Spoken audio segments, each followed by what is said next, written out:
So welcome, Professor Dershowitz. Thank you. Thanks for having me.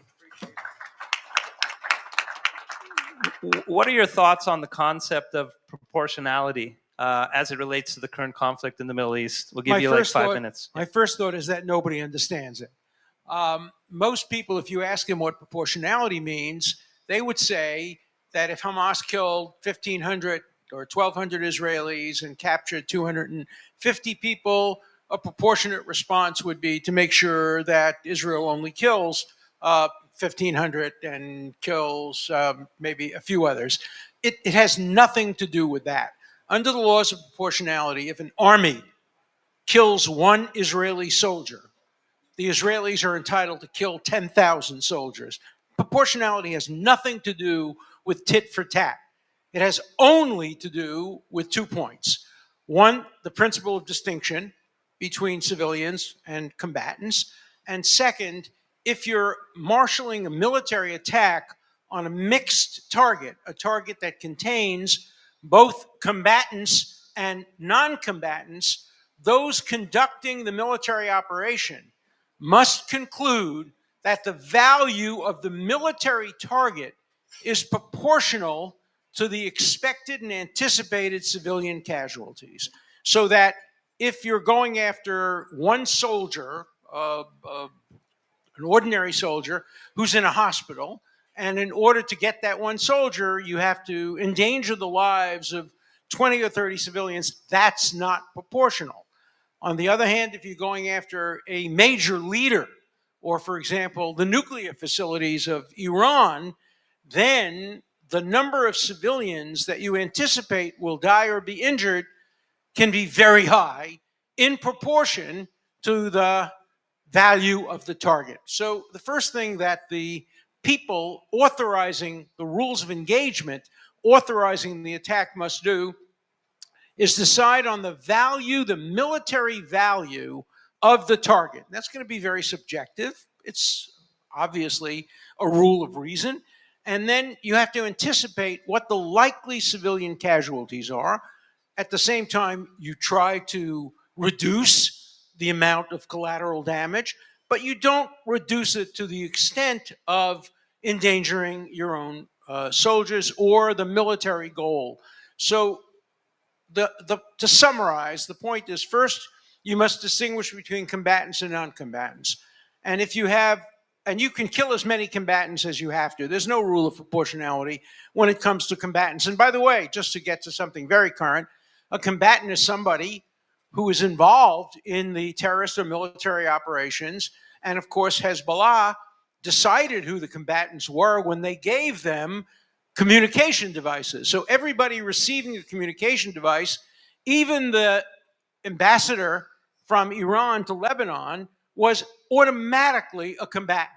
And so Israel was entitled to blow off the heads of every single one of the people who are holding these kinds of communication, military communication mechanisms. Now, they had to know, of course, that in the process, there would be some lying around, and maybe a child would be killed, and maybe an innocent person would be killed, and they would have to ask themselves the question, how valuable is the target compared to the possibility? Now, in usual rules, and I'm sure we'll hear more about this later, when Great Britain, when NATO, when the United States have fought in Afghanistan and Iraq and other places, the general proportionality has been in the area of about 4-to-1. That is, approximately 4 civilians have been killed for every combatant. In Gaza, the proportion is much, much better. It's between 1.5 and 2-to-1 in terms of civilians, and that's by Hamas's numbers. If there were 40,000 killed and 17,000 were combatants, the ratio there is about 2-to-1, the best ratio ever achieved by any military in the history of warfare.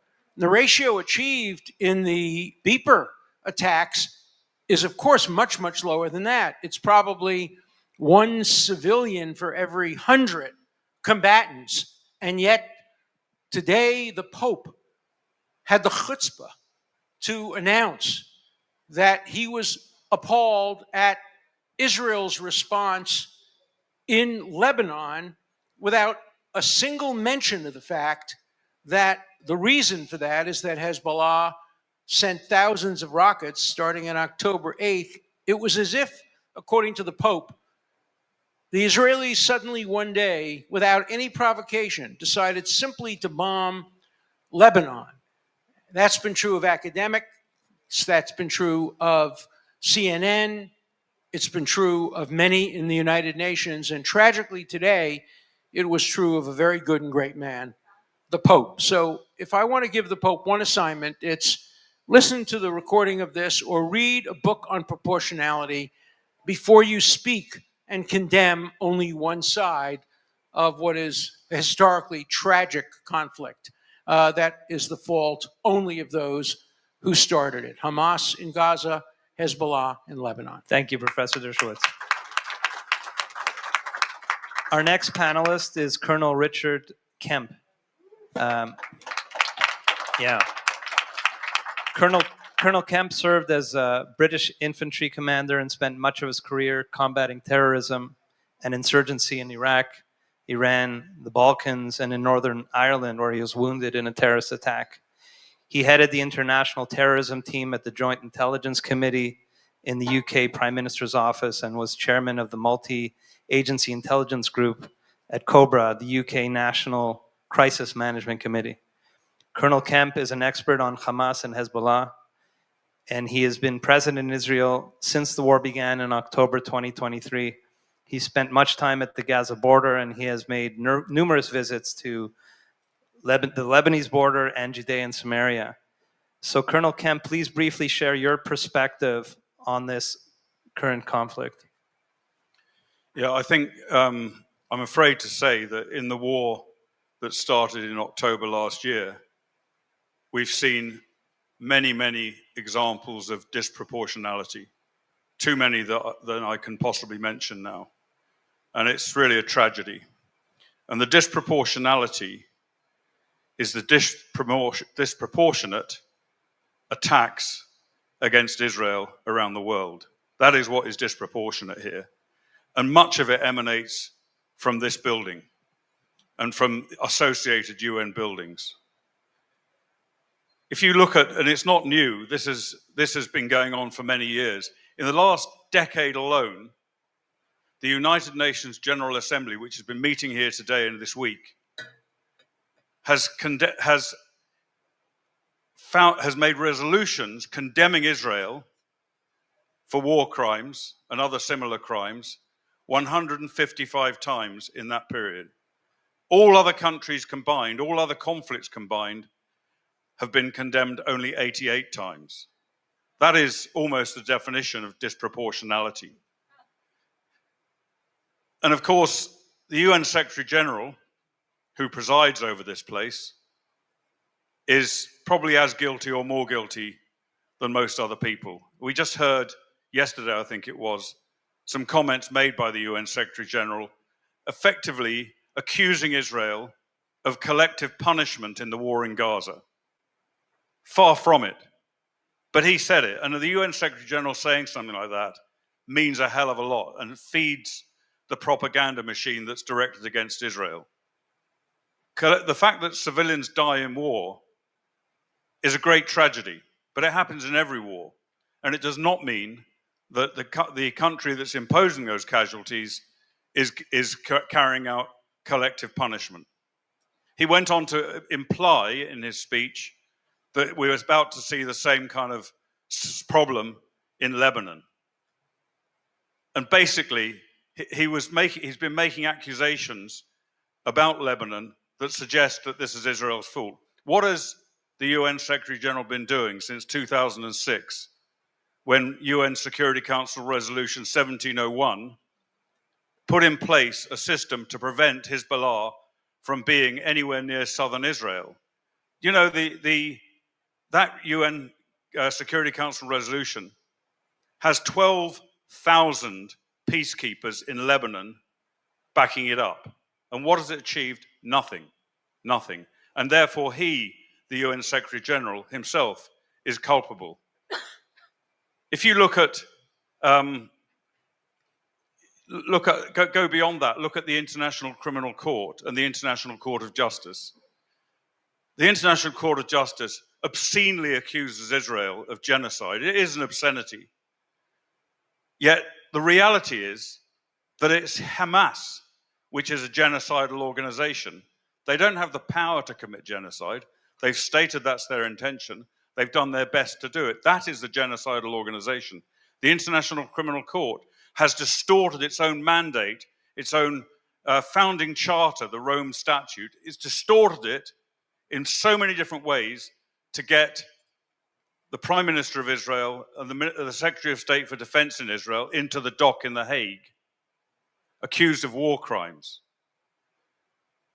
It doesn't matter what Israel does, and there's no proof of this, and there's not going to be any proof of it, because it is not true. And it doesn't matter what Israel does. Whatever it does, it's committing war crimes. I want to give you two very brief examples of that. The first one, you will have heard of the World Central Kitchen attack in April of this year, in which tragically a number of aid workers were killed by an Israeli drone strike, purely by accident, by bad procedures, but not intentionally. President Biden said this is unacceptable, totally unacceptable. He had forgotten that in August 2021, under his presidency, there was a United States drone strike against what was considered to be an Islamic State terrorist cell in Kabul as the US and NATO allies withdrew. That drone strike killed 10 people, including 5 children. They weren't Islamic State terrorists. Most of them were aid workers. And the situation came about in a very similar way to the World Central Kitchen by misidentification by the US of a vehicle. So that wasn't unacceptable, and nobody was prosecuted for that, and in my view, quite rightly. It was a tragic mistake in war. The second example I want to give you, Professor Dershowitz mentioned the Pope had the chutzpah to accuse Israel. Well, another person who had the chutzpah was Leon Panetta, the former Secretary of State and CIA director, who said that those pager and radio explosive-laden devices was terrorism. Leon Panetta, very prominent figure in the United States. He'd forgotten that when he was the director of the CIA and the Secretary of State for Defense after that under President Obama, he presided over a massive drone strike campaign in Pakistan, which killed many terrorists, quite rightly, but also, unfortunately, killed many civilians. This is why we have the double standard we face. And the reality is, no matter what Professor Dershowitz or any of the other people on this panel tell you about proportionality or any other aspects of the laws of war, they do not apply to Israel. There are separate rules for Israel. Everything Israel does, it's wrong to do it. Everything other countries do, they can be excused, they can be understood on the basis of the reality of war. So that's the situation we face today. Thank you. Thank you, Colonel Kemp. Yes, yes. Our next panelist is Colonel John Spencer, Chair of Urban War Studies at the Modern War Institute at West Point. Spencer is also coordinator and co-director of the Urban Warfare Project and host of the Urban Warfare Project podcast. In addition, he is also founding member of the International Working Group on Subterranean Warfare. He served over 25 years in the U.S. Army as an infantry soldier, holding ranks from private to sergeant first class and second lieutenant major to major. His assignments as an active duty Army officer included 2 combat deployments to Iraq. Colonel Spencer's research focuses on military operations in dense urban areas, megacities, urban and subterranean warfare. Colonel Spencer, given your expertise in the areas of urban and subterranean warfare, please briefly share your perspective on proportionality. So in order to understand that question, I think we have to do the legal definition that Professor Dershowitz and other people will discuss.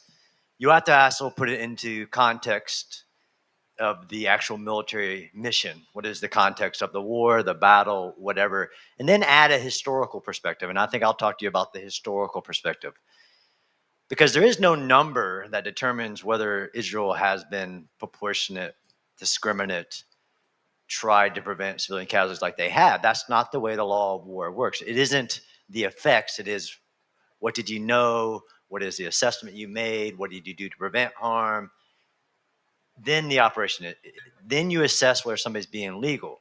I like to provide people the historical context because of that's kind of been used as a justification. I can tell you historically, as a student of urban combat, that nobody's ever asked a military in the history of war, but what's your civilian to combatant ratio? It's never been asked.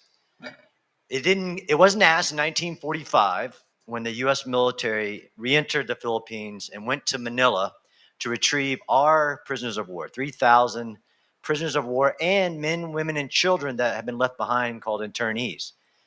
General MacArthur, that organized a battle, hit the beach, said, go to Manila, retrieve our people. Very similar to small portions of Gaza, there was a very radical defender of urban terrain. There were 17,000 Japanese defenders in that city, holding those hostages and the civilian population that they didn't care about. We attacked with 37,000 American military and some Philippines, and fought a very tough battle. And one of the reasons is because General MacArthur didn't want the city destroyed. So he said, no air power, no bombs. We don't want to destroy the city. 100,000 civilians were killed in that battle.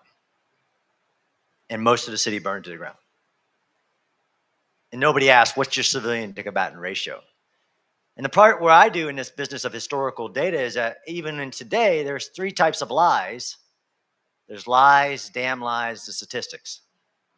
So I can give you a bunch of numbers. I can, like Professor Dershowitz, give you Hamas's numbers, compare that against what Israel says. Since if we're going to take the word of a terrorist, we should take the word of a democratic nation with values as well. That it doesn't add up. But everybody kept trying to compare this to the most destructive, more destructive than Dresden. They're just lies, damn lies of statistics, because they're aggregating or disaggregating data.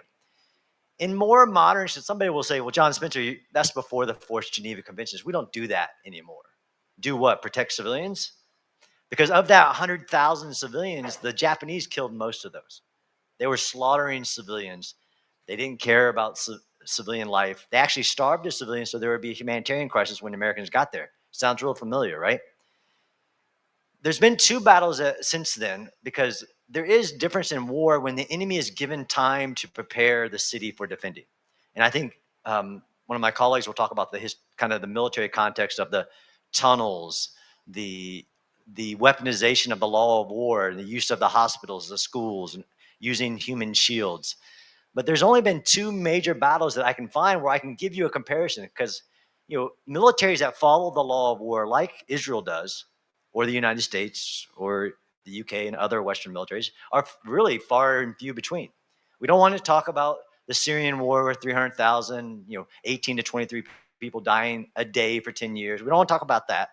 We don't want to talk about Russia and Chechnya where they killed 10% of the population just over a couple major cities. We won't talk about that. Or Russia and Ukraine, carpet bombing Mariupol, and unknown number of civilian deaths. So I only give you American examples or British coalition examples. So the Second Battle of Fallujah is the biggest battle of the entire Iraq war, because everybody likes to say, well, that's not what we did during Iraq and Afghanistan. It's the second biggest. It is the biggest battle of the entire Iraq war. And why? There's only 3,000 enemy, because they were given 6 months to defend it, and most of the city was destroyed to take it back from 3,000. But the one example that people keep trying to use, and I found because they don't even know what the law of war is. They don't know what war looks like. Is the 2016 to 17 Battle of Mosul, where ISIS had taken a city, and there were 3,000 to 5,000 enemy combatants in that city, and 1 million civilians were trapped in the city and actually told to stay initially. Which we can talk about. Why has this been so hard for Israel? And nobody mentions the fact that Egypt didn't let a single Palestinian out of Gaza Strip, so they own many of the actual death of civilians. But in this battle, and the Battle of Mosul, the biggest battle since World War II. So it was bigger than the battle that I was a part of the campaign to overthrow the Iraq government. It's bigger than the Battle of Baghdad of 6 million people. And why was the biggest battle? Because the enemy had 2 years to get ready for a battle. So they prepared the defense of the battle.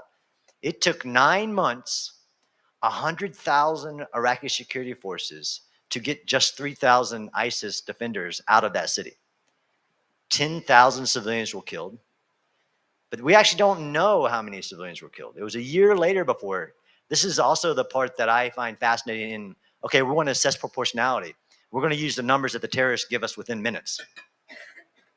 So I've never seen a combatant with that level of computer technology to know how many civilians died in a strike within hours.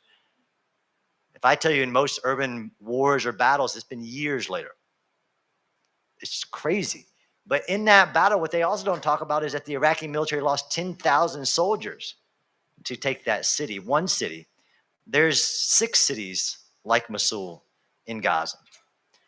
But ultimately, where it comes down to is when you talk about proportionality, you also have to talk about, of course, you do the proportionality assessment, and then the last part says anything reasonable and feasible to prevent civilian harm. This is where I can say with historical data and being in Gaza, that Israel has implemented more measures. It's a whole field of study that I work in as well called civilian harm mitigation. Like, despite what the enemy is doing, you still got to protect civilians. And Israel has done more of that, has implemented more measures to protect civilians in the history of war. It has evacuated cities. It has done daily pauses. It has not taken strikes when it could have, legally. It has done encirclements and not fired a single round and asked the civilians to come through them and use facial recognition.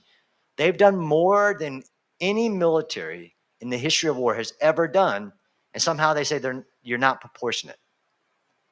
It's pretty wild, but the facts don't lead to that conclusion. Even if we took the enemy's numbers, which are impossible, there are not 41,000 Palestinians that have been killed in Gaza.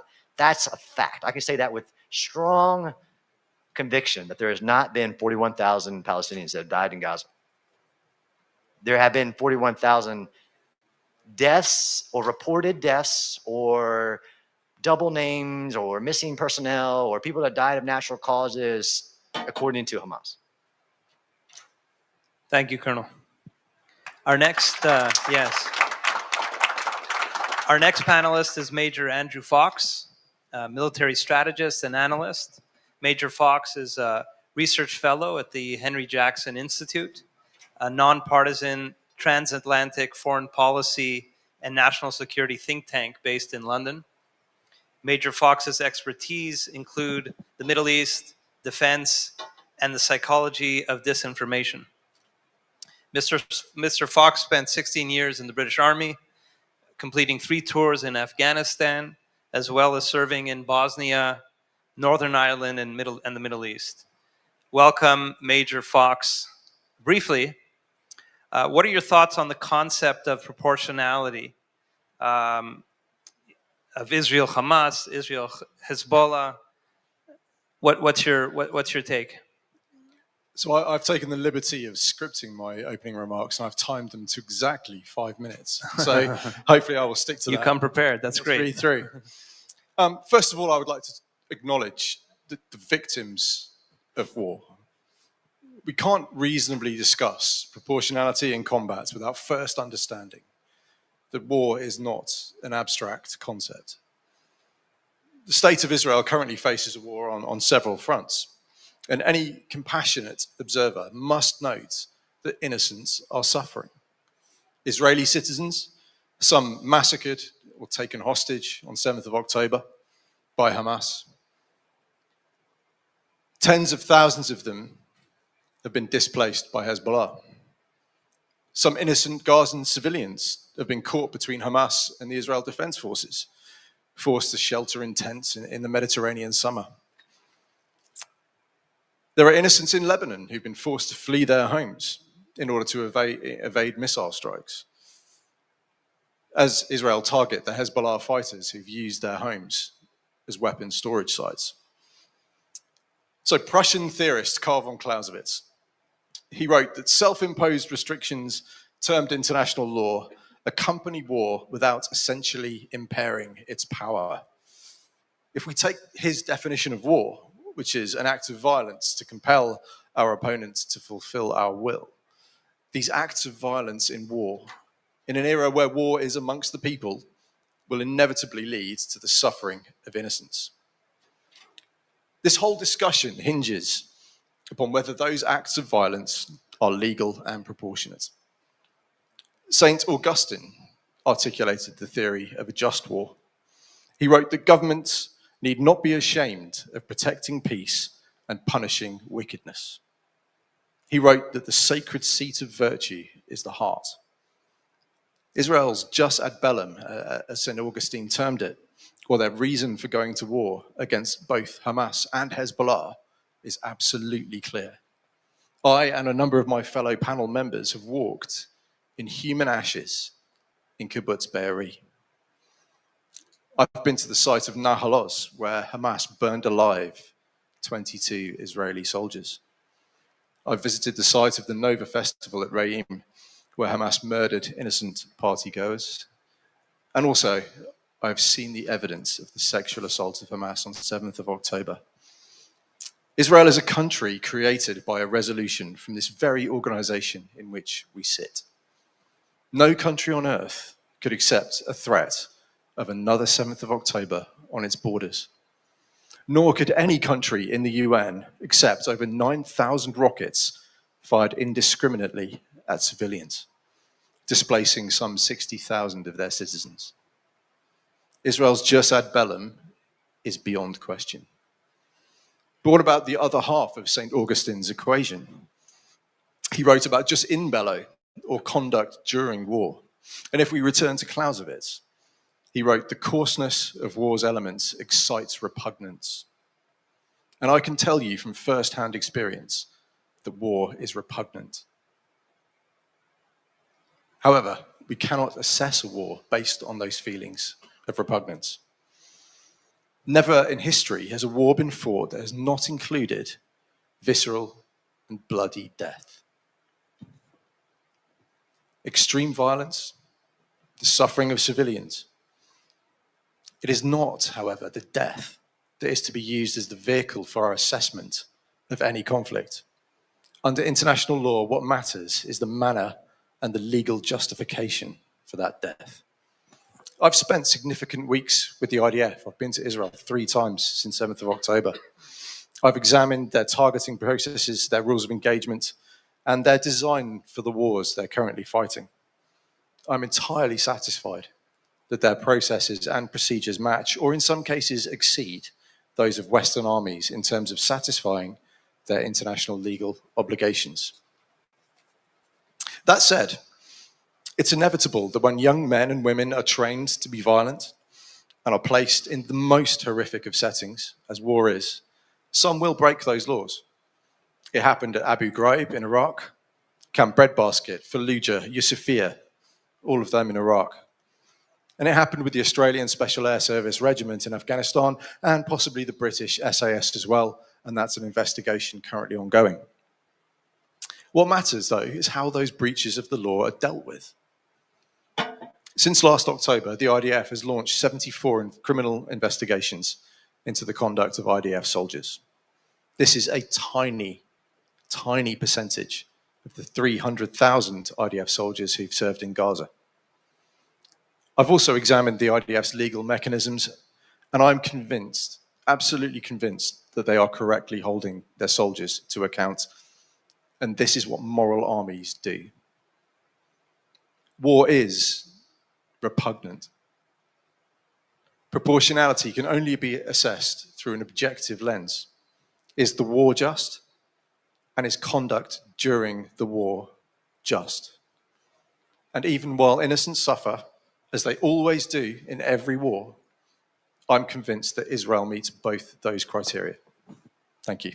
Thank you. Thank you, Major Fox. Our next panelist is Barrister Natasha Hausdorff, Director, UK Lawyers for Israel.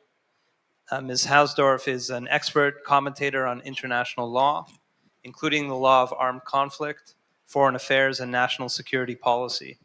She holds law degrees from Oxford and Tel Aviv universities and was a fellow in the National Security Law Program at Columbia Law School in New York.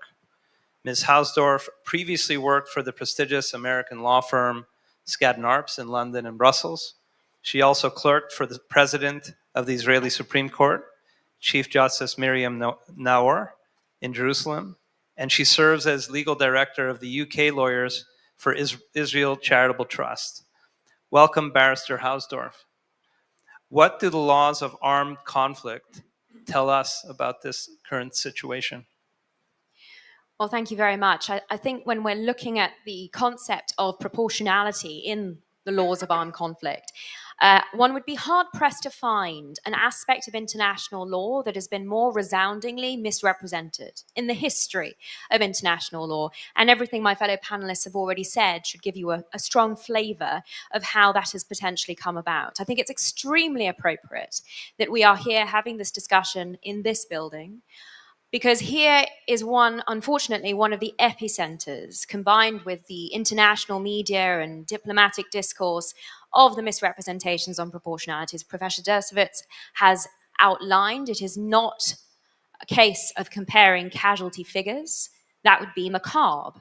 It also, unfortunately, serves to encourage Hamas in seeking to drive up the civilian casualty count as much as possible, and as Colonel Spencer has referred to, inflating it in many respects. And there are a number of studies that have determined that and revealed it. But there is something, I think, much deeper at work here in terms of the misrepresentations of the laws of armed conflict.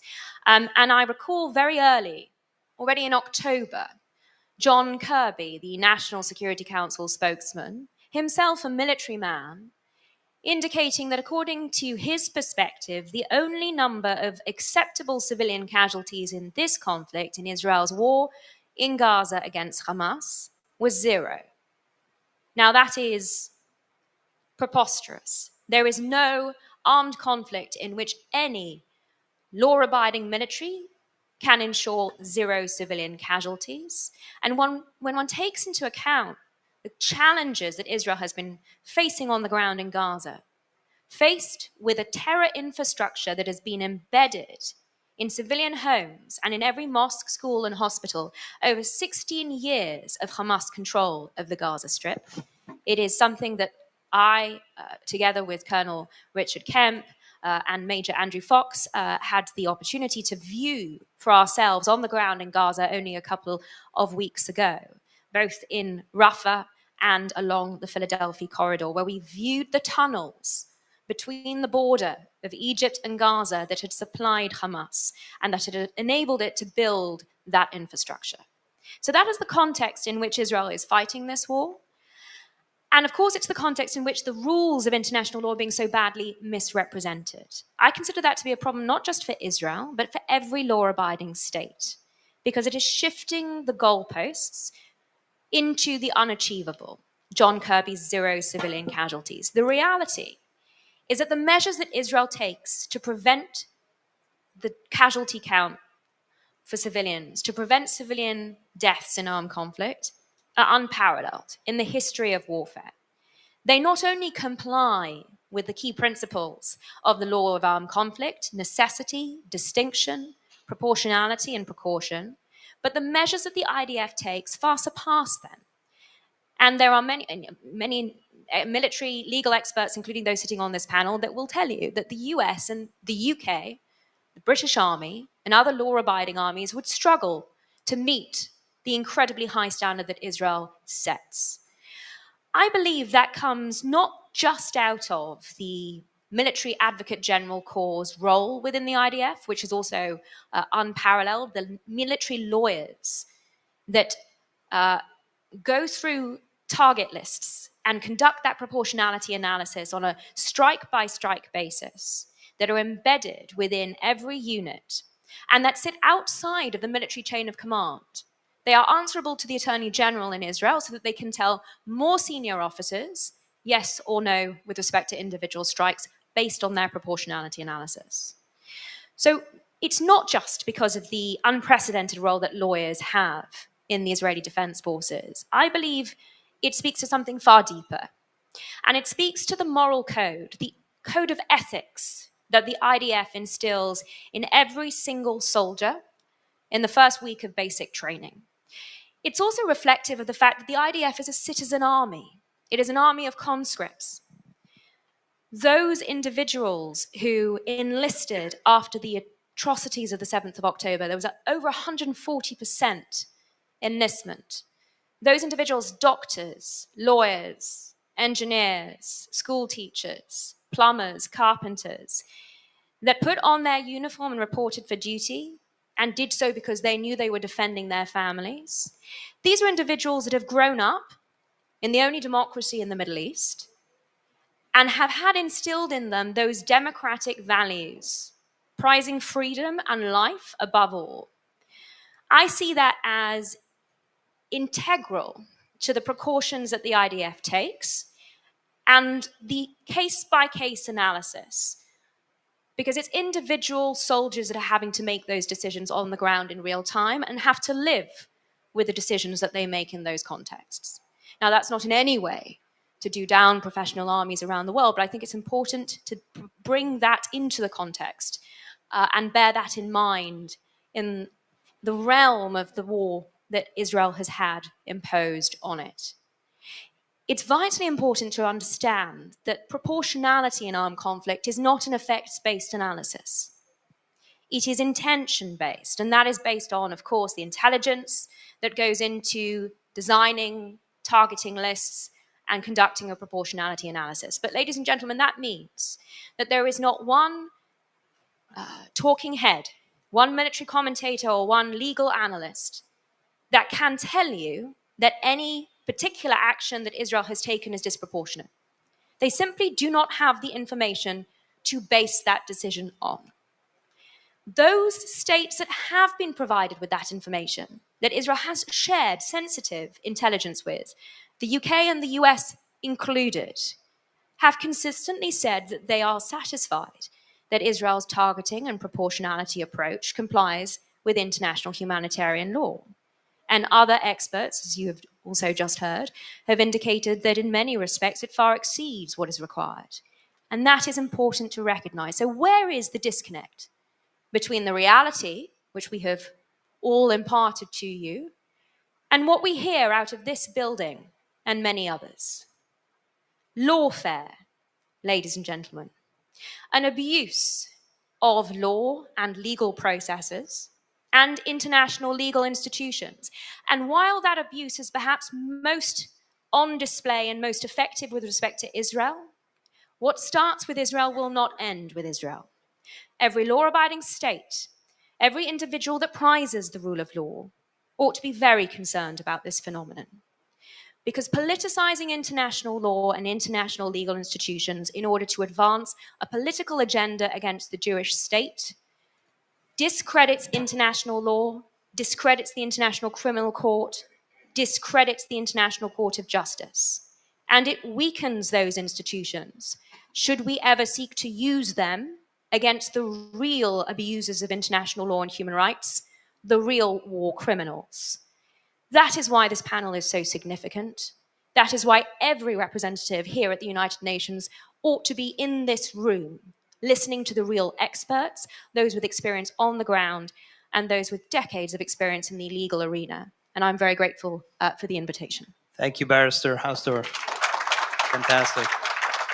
I would now like to ask panel members some specific questions, and the other panelists are welcome to jump in. I'll begin with Professor Dershowitz. We've been talking about this institution and the World Court, etc. And I know that you've been critical of the World Court, taking up South Africa's attempt to label Israel's actions as a genocide. But this brings up a broader issue to me, and that is who, if anyone, should act as an impartial arbiter in conflicts like these, and can we realistically expect any external body to regulate these things? And if not, is self-regulation the only option that we have? And one other thing I'd layer on top of this is that Israel, of course, has been defending its adherence to proportionality, but is not necessarily doing that well in the court of public opinion. So I wonder what your take is on this dynamic. Well, great question. And let me give you one piece of evidence about the politicization of the International Criminal Court. The law is the law, and the facts are the facts. But in Great Britain, the position of the government changed based on an election. The left came to power, the right was eliminated from power, and suddenly the law changed. And suddenly Great Britain said, oh, whoops, we were wrong when we said there's no justification for going after Prime Minister and the Minister of Defense. We were wrong. We've now had an election, and the election tells us that we now think there were war crimes. Could there be any better evidence than a great law-abiding country like Great Britain changing its position on the law based on a politics? Tragically, there is no alternative. Look, I worked with my friend Luis Ocampo. We're very close friends. We taught together at Harvard. He was the first prosecutor at the International Criminal Court, and we really had some hope. I actually asked the United States to join the court, and the United States was actually, Israel was actually thinking of joining the court, but when the United States refused to, Israel didn't. And I worked with Ocampo on the Rome Statute. And the Rome Statute, of course, has the most important aspect that any international court can have, complementarity. And that is, it's a secondary court. It's a court that says, look, we will trust the judiciary and the legal system of every country, like Israel, like the United States, to do their own evaluation. We will only step in as a secondary court if they are unable or incapable or unwilling to exercise a jurisdiction. And of course, there's the Israel exception. No country is better able. You know, there's a joke they tell in Israel. When Israel ordered a new F-25 and they went to the United States and they said, we need 3 cockpits. And they, 3? Yeah. One for the pilot, one for the navigator, and one for the lawyer. And, you know, Israel, I actually sat in on an event in Israel where they were targeting a terrorist that was called off because there were children in the area. So there is no country in the world which satisfies complementarity better than Israel, and yet, and I spoke to the heads of the International Criminal Court. I've argued cases there, and some of the people on the court were very upset with the head of the court, who just yesterday met at the UN with some of the most evil people and didn't meet with Israeli people. They are determined. They're doing it in the interest of public relations.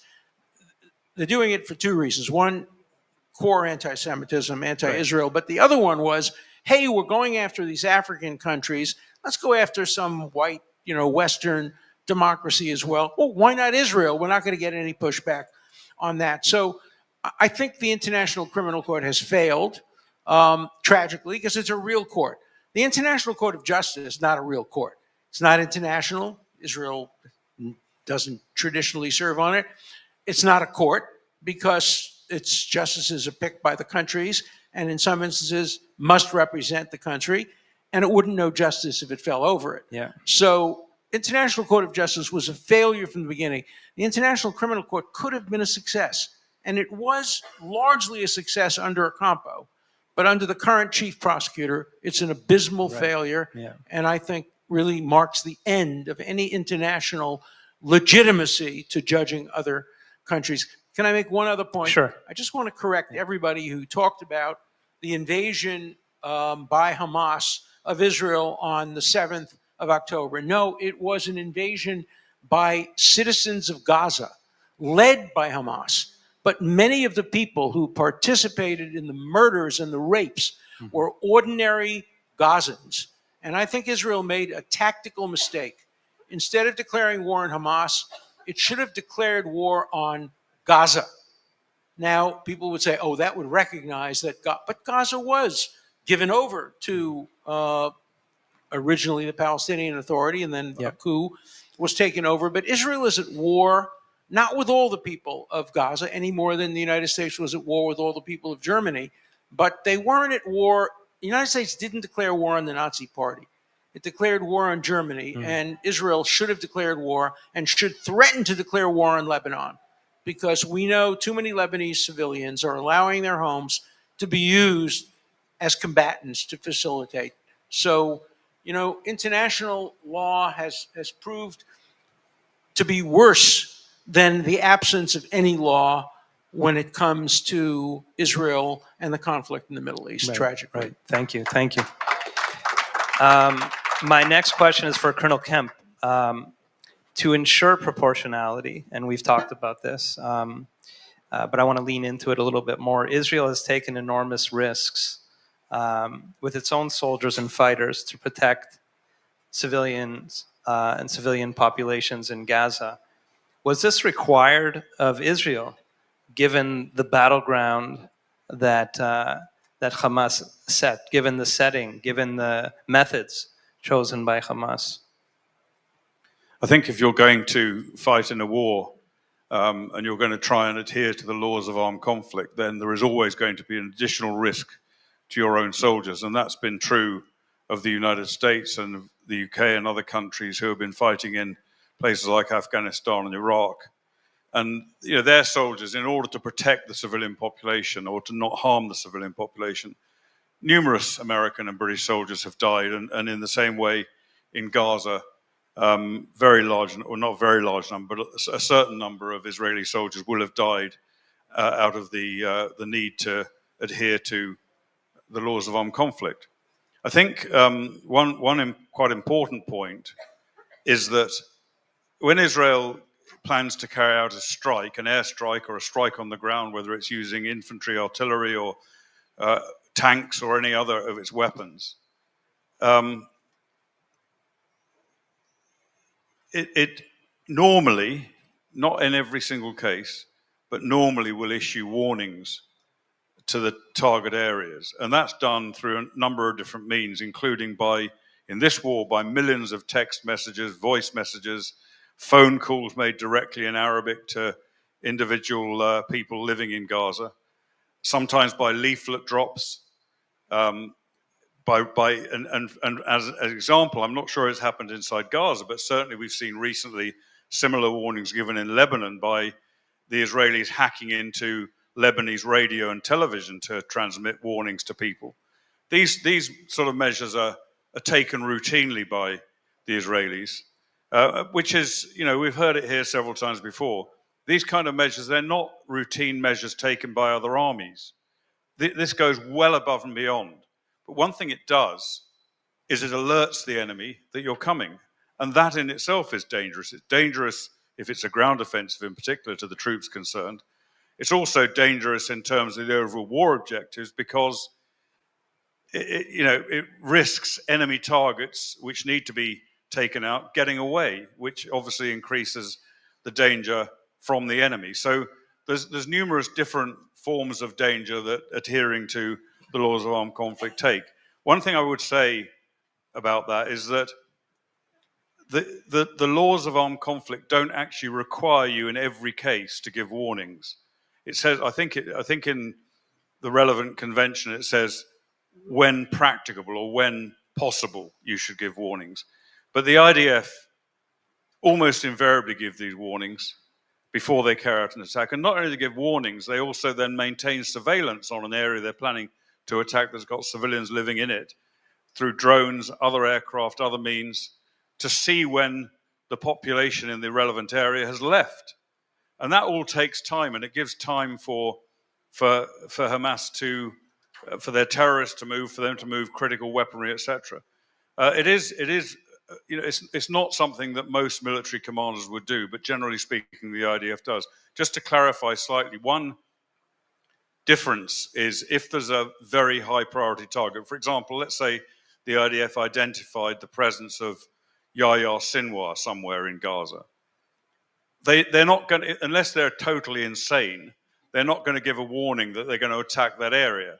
He's such an important target.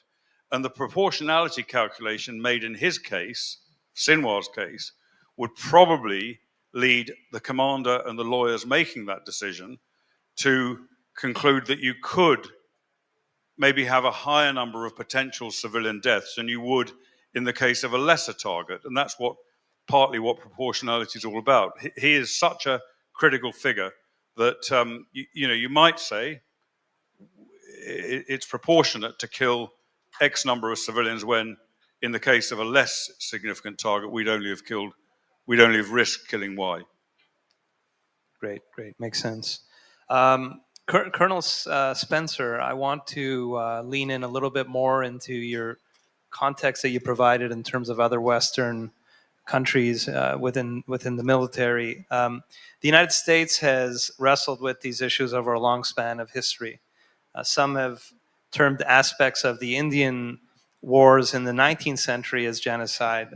At the close of World War II, there were those who questioned the bombing of Hiroshima and Nagasaki.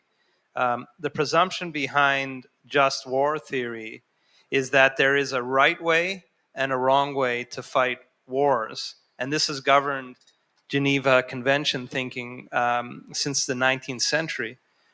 But war is in some ways fairly simple. One party attacks another party. The other party fights back. One of the parties wins. One of the parties loses. Perhaps there's a draw from time to time. And this has been the way of the world forever. Are things different in 2024? Hamas attacked with monstrous ferocity and vows to do it over and over again. And Israel counterstrikes. In today's world, especially in light of media coverage, etc., have new lines been drawn? Just wondering your perspective on all of that. Yeah, I've written a little bit about this, especially within the legal framework, is I believe Israel has created a new standard that I don't think should be followed. In every aspect. So war is fought in the context in which it happens in, the political context, the variables. One of my first writings was stop comparing Gaza to anything, any other war. There's been no other situation where a defender has prepared the ground for 15 years for war. I used to say before visiting that Hamas, put tunnels under all the hospitals, the schools, the UNRWA facilities. And after being there, I learned I was wrong. No, they built the tunnel and then put the school on top of it. They put the mosque on top of it. They prepared an area for defense for 15 years. I can't find that unless I go into ancient warfare. They've dug 400 miles of tunnels. They're the only combatants I can find that use human sacrifice as their strategy. We say human shields, which is lots of terrorists did it. Al-Qaeda does it. ISIS does it. Everybody. But Hamas says and acts in every way to get as many people killed as possible to achieve their political objectives. That's human sacrifice.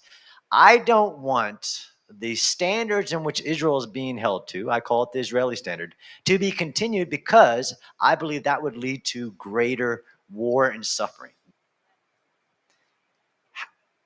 There is a different way that Israel could have done this. And there's a different way that the U.S. military or any other Western military would have done this. They would have responded to this invasion of their nation on their border with thousands of rockets emanating out of enemy territory towards its civilians, hundreds of civilians, babies, elderly, women, taken into tunnels. They would have responded immediately with overwhelming force, to include raining down to ensure not one rocket came out of enemy territory. That's not conjecture, that's fact. I can give you all the numbers of how many forces would we attack when an urban defender has 15-1 advantage over you. We wouldn't match. Israel attacked with 4 divisions against 40,000, just Hamas. And as Professor Judicial says, inside of Gaza, there are lots of other people who turned themselves into combatants by attacking the IDF, crossing into Israel, doing vile things. Palestinian Islamic Jihad, Lion's Den, regular civilians. I don't want this standard being viewed in any way, even the evacuation of cities before attack. This is the hard part in just war theory that you have to acknowledge, is that through the pursuit of putting limits on the brutality of war, which is a good thing, but through the pursuit of what we think is possible, This is all, again, irrelevant to history. Everybody had lots of advice of Israel how to bring their hostages home. Just negotiate. Well, this is not a rational actor. Hamas held a single hostage for 5 years and wouldn't give them up unless you exchange for 1,000 bio criminals. That was irrational. Use special forces, use strategic bombing. It was all a fallacy, never, ever tried. It's crazy that we believe, and I am problematic, even in evacuating cities, invasion of Iraq, Afghanistan, Panama. You win in war by using overwhelming speed, surprise, and force to make your enemy lose the will to fight. So the world owns some of the legitimate suffering that has happened at the hands of Hamas in Gaza because they said, well, don't do it that way. Do it a different. Don't go into Rafah, where the hostages are, where the tunnels are. Don't go here. Don't go there. Yeah, it's okay that Egypt won't let anybody out and get them all the way out of safety. I don't want that standard continued in the future because it will lead to greater human suffering. Very interesting way of putting it. Could I just expand briefly on something that John said there? He quite rightly described what Hamas's tactic, and indeed to an extent its strategy, is as human sacrifice rather than human shield. And the effect the reason they're doing it, they're not just doing it because they don't care about their civilian population. They don't really care about them one way or the other. But what they do care about is as many deaths in Gaza as they can achieve, civilian deaths. Why? Because that brings international pressure, condemnation, isolation, vilification onto Israel. And what does that achieve? The theory is that stops Israel from attacking them. The only way they're going to survive is if Israel stops attacking them. Hamas tend to do one of three things when Israel attacks. One is to die, the second is to run away, and the third is to surrender. And only if Israel stops fighting like that can they possibly survive. And so that's the whole basis of their strategy, their tactics they're using. And it's places like this, in the UN, in the UN Human Rights Council, in other places, that perpetuate that. When they decide that Israel's guilty of war crimes, when the ICC chief prosecutor tries to have arrest warrants issued for the prime minister and the defense minister of Israel, they are basically playing into Hamas's hands. They're showing Hamas, your tactics work. Keep doing it. These people in this place, in the UN Human Rights Council, in the ICC, in the ICJ, they really do have blood on their hands. Thank you. Major Fox, one of the many concerns as it relates to civilian casualties in Gaza and Lebanon is that while you wipe out today's terrorists, you might be radicalizing the next generation. You've served in places like Bosnia and Afghanistan, and I'm sure you've witnessed firsthand how individuals can be radicalized in these kinds of environments. Realistically, can Israel expect to completely eliminate Hamas and Hezbollah? I don't think Israel is trying to eliminate Hamas and Hezbollah. Okay, when you go to war, it starts with a political objective. And again, to go back to Clausewitz, as I mentioned in my opening speech, war is the extension of politics with the mixture of other means. You can't go to war without a political decision to do so. And when you do so, you need a political aim. That when your soldiers are on the ground pulling their triggers, there should be a direct line between what they're doing and the goals of the politicians who sent them to war in the first place. So when we talk about radicalizing Hamas or radicalizing people to join Hamas, actually we're not trying to eliminate an enemy in its entirety. We're not trying to destroy 100% of Hamas. In my conversations with strategic planners at the IDF in the Kiryat in Tel Aviv, the word they use is dismantle. And that's really important. Okay? You cannot wipe out 100% of Hamas. But what you can do is you can take apart their strategic capability to hurt Israel and their administrative capability in Gaza. I'll deal with the first one here, because to dismantle their strategic capability, what are their strategic capabilities? First of all, it's the rockets. It's the manufacture of rockets to attack Israel. It's the firing of rockets at Israel using the tunnels and using people's houses and people's homes to give them that protection that they think international humanitarian law gives them, because places like the UN are happy to suspend international law in order to condemn Israel. So we deal with the rockets. The next strategic weapon is the tunnels. Okay, I think people saw this for a long time as a kind of hidey hole, as a kind of way of negating the IDF's strengths. The IDF have total overmatch for Hamas in the air and on the ground. And so Hamas have gone underground to try and get away from the IDF strengths and create a strength of their own. And at the start of this war, you could walk underground from Gaza City in the north all the way to Rafah without ever seeing daylight. A Hamas commander could go to work in the morning, to his office underground, to the shops on the way home, and never see daylight. The IDF have found vitamins, or vitamins for my American friends. Vitamin D is stored in huge caches underground because they know they won't see daylight for huge periods of time. And so by destroying the tunnels, that's vitally attacking Hamas's strategic capability. So after World War II, General Eisenhower is quoted in a newspaper saying it'll take 50 years to denazify the Nazis. And if you ever think I'll give Germany the power to wage war again, you're crazy. Those are direct quotes. I think Professor Dershowitz is right that, again, if you want to remove this power from both political and military battle, there is a military strategy achievable, definable to do that. But it will take a long time to keep Hamas from power. And Israel, I think, has the will to do that. But it's absolutely achievable. You know, I think it's an empirical question. It's become a mantra of America and of the world that if you kill Hamas terrorists, you will only create more terrorists. That's either true or false, or true to a degree. I believe empirically it's false.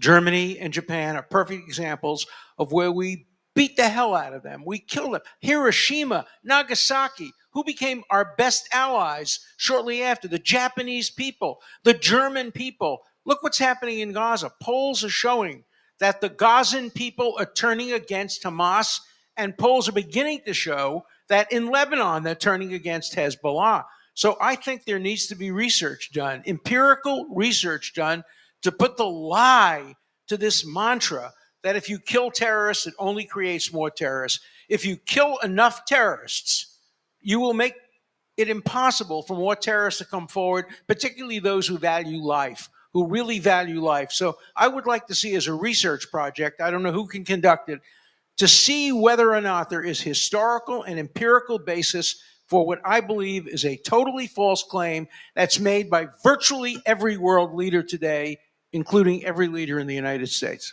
There is a major difference with the context that we're facing vis-a-vis the Palestinian Authority and Hamas, and to do with radicalization, and that is essentially the complicity of the international community in the two real causes of this radicalization: indoctrination to terror and incentivization to terror through the pay-for-slay policy. 3/4 of the terrorists who crossed the border on the 7th of October were educated in UNRWA-run schools, according to the curriculum designated, designed by the Palestinian Autonomy, the Palestinian Authority, the so-called moderates in the West Bank, where they teach children from kindergarten up that the highest calling in life is to pursue martyrdom and kill as many Jews as possible. And under the pay-for-slay policy, again, under the Palestinian Authority, the so-called moderates, they pay the salaries of terrorists no matter what banner they coalesce under. Ali Kadi, one of the chiefs of the Nukhba force, who orchestrated, planned for some 2 years the 7th of October attacks, who was released in the Gilad Shalit deal, was paid a monthly stipend, which by all accounts enabled him to plan those attacks. These are stipends that are essentially funded by the international community, the international taxpayer, and they support the children who have grown up through the indoctrination process under UN-run schools. Those terrorists that crossed the border on the 7th of October had also, many of them, because of their age, had never seen a Jew because the Jews had been ethnically cleansed from Gaza in 2005. So it's absolutely right that this canard of radicalizing additional individuals has no place here, but it is a useful smokescreen for the true reason that Israel is facing a genocidal force, proxies of Iran.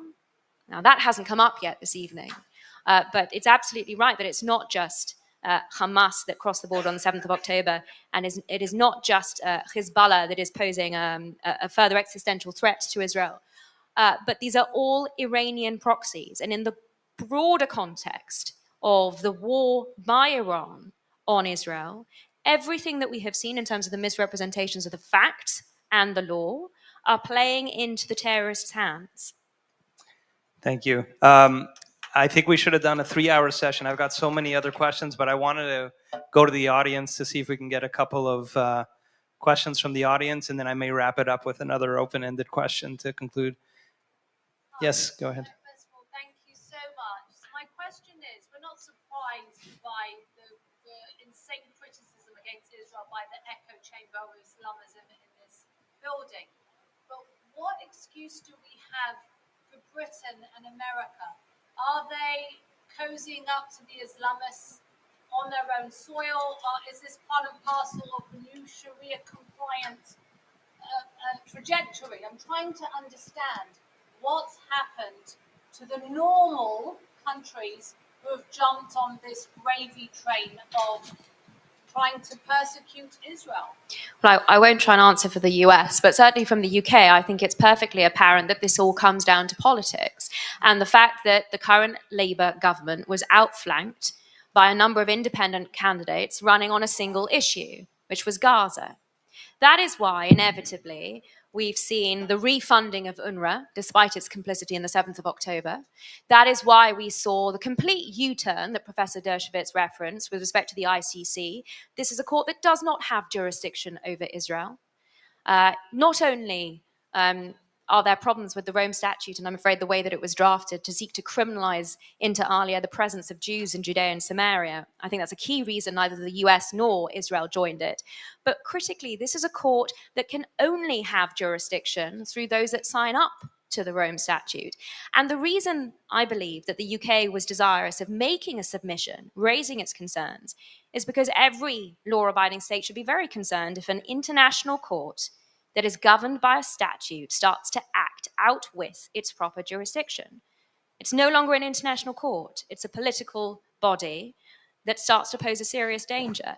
And then the last example we've seen of politics playing a significant role here is this unlawful decision to embargo 30 arms licenses to prevent the UK providing those arms, UK suppliers, to Israel. This was ostensibly made on the basis of concerns that the UK government had with respect to detention and with respect to aid, both as matters of public record, the statistics that COGAT puts out, and also the fact that the International Committee of the Red Cross does not have a basis for access to those detained who are not lawful combatants. Well, those matters aside, the key issue here is that the UK hasn't raised any concern about Israel's targeting or proportionality analysis, about the use of the very arms that it has proposed to embargo. So given the unlawfulness of that decision, given the inexplicable U-turn that we've seen, I think the only answer, at least as far as the UK is concerned, is that there is a significant contingent of the population that has been utterly misled by the media coverage, in particular over the last 12 months. And they have weaponized concern over the Palestinians. I think if anyone was truly concerned over ordinary Palestinians in Gaza, the first thing that they should be calling for is for Egypt to comply with its international law obligation and provide safe passage to every Palestinian civilian fleeing civil disorder in the Gaza Strip. That is its obligation under the African Union Convention on Refugees, which it acceded to in 1980. I haven't heard that from a single individual, apart from Colonel Kemp, who's sitting right next to me. I call out this faux concern that we've heard from the British government, because if they're not willing to call on Egypt to facilitate a humanitarian zone the other side of the border with Rafah, where Palestinians can be provided for with humanitarian aid that's not diverted to Hamas, where there can be a humanitarian zone that Hamas does not fire out of, as they are doing with al-Marasi, onto Israeli civilians, then the only explanation I can possibly provide is that this is politically motivated hatred to the only Jewish state. But it's politically motivated pressure from the electorate. We're going to need a really brief answer because Really I'm going to get brief. one more Brief. question It's for the politically audience. motivated from the electorate, and there's a reason for that. 3 of us on this panel have pulled our triggers in anger in a war zone. We understand what war looks like. We understand the effects of war.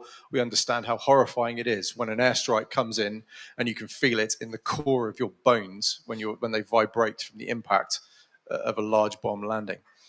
Almost nobody behind you in the city that I can see, I'm looking at apartment blocks in New York right now. Almost nobody in those apartment blocks has seen war firsthand. That means that you see the impact of war and you are horrified by it. Of course you are. You'd be unhuman if you didn't. And that makes you think, if you don't know what's happening and you don't understand the context and the legality behind it, you're going to have that reaction and you're going to protest against the fact you're seeing war, especially when it's underpinned by a very, very effective information campaign, such as the one run by Hamas and their allies in Iran, Qatar, and various other countries. One quick point. New Zealand, the most hypocritical country in the history of the universe. New Zealand joins with condemnation of Israel, doesn't even abstain. It joins and it calls Israel a colonial settler state. If you had a dictionary that had colonial settler state, the first state to come up would be New Zealand. New Zealand was settled by Englishmen who never had a single connection to the land. They got rid of the Maoris. Oh, they had a treaty and all of that.